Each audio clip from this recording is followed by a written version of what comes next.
Let's use BrightPlates to set up your BrightSign player and create a simple presentation. Let's first log into our account. Once you've logged into your account, and it is the first time you've logged into your account, you won't have any players set up and you won't have any presentations. Let's go in here and set up a player. Let's click on the Setup area. The Setup area is a very simple area for you to set up a new BrightSign player. Let's give it a name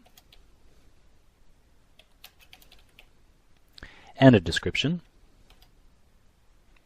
And you can also have a couple of other things that can be adjusted here. One is to enable the diagnostic web server, and this allows BrightSign technical support personnel to help you if you ever have a problem in the future. I always like to have them enabled. The other thing that you can do is enable wireless if you have the wireless option on your BrightSign player, and you can also make a number of advanced network settings within the advanced network setup.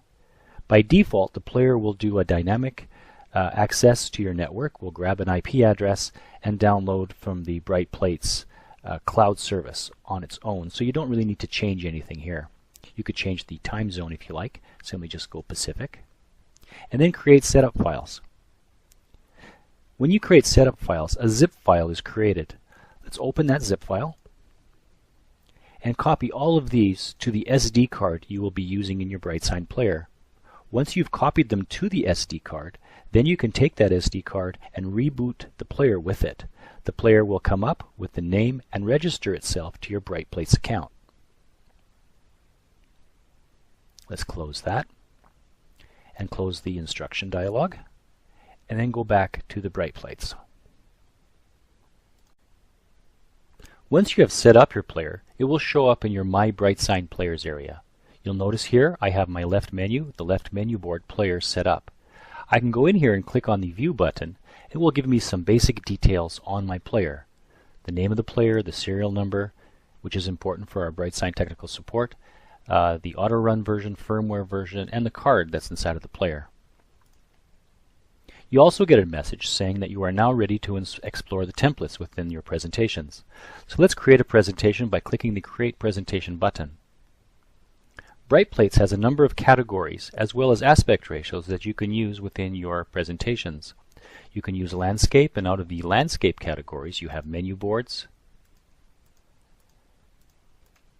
and you have corporate communications, as well as a number of other categories. These categories are also available in the portrait aspect: menu boards, retail, and so on. I'm going to pick the retail template. Now this template has a number of placeholder graphics, for instance logos, feeds, so on and so forth. To be able to change these, let's click on the Next and Edit button. Now in this layout I have 3 graphics that are part of a feed, as well as data from a feed, as well as a logo image on the top and a background. So let's go in here and change these things. The first thing I want to do is to change the background. So let's click on the Change Background Image button. Let's choose a file. These files reside on the cloud. If you want to upload a file, just click on the Upload File button, pick a local file, and then upload it, and you can use that in your sign. So in this case, I have a back image that I'm using in my background. Immediately changes within the template. I'm going to change my logo as well. Choose a file for my logo. Then I'm going to change my feed. The logo, for instance, is just a graphic. The background is just a graphic. These are static. But I can also have feeds, and in this case, these pictures and this information is coming from a feed that is dynamic. So let me click on that, and you'll notice automatically the feed opens up with this placeholder information in the feed area.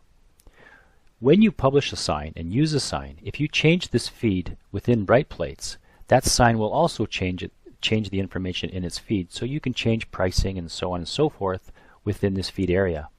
So let's go in here and take a look at this feed. Obviously this is a jazz bar, not a furniture shop, so let me just change some of the graphics here.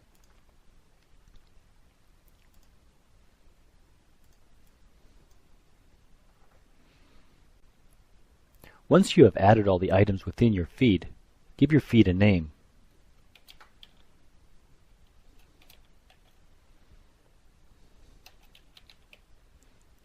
and then save it. Once you have saved it, now it is usable within your menu. So in this case, you see, for instance, the feed has the different bands that are playing at the different times.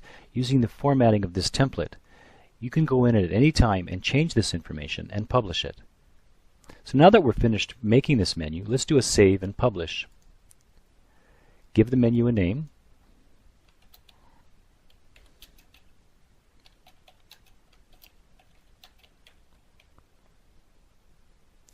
Publish it to a player. So the player that I have right now is the left menu player that we just created, the model of that player, the video mode, the connection, and the language. And I can either save it for later editing, or I can publish and save. So let me hit publish and save and put it out to my player. Once it is published, you get a message telling you that it'll take about 5 minutes for you to get the updates on your player. Let's hit close, and let's go back to the main BrightPlates interface. But to do that, just click on the BrightPlates logo up in the top left. When you return to the main interface after publishing your presentation, you'll see that your BrightSign player now has the presentation, and your presentation exists under the My Presentations area. You can edit, copy, and delete this presentation, but you can't delete it if it's being used by one of your players. If you copy it, you can rename it and use it in another player, or use it on the same player at a future date.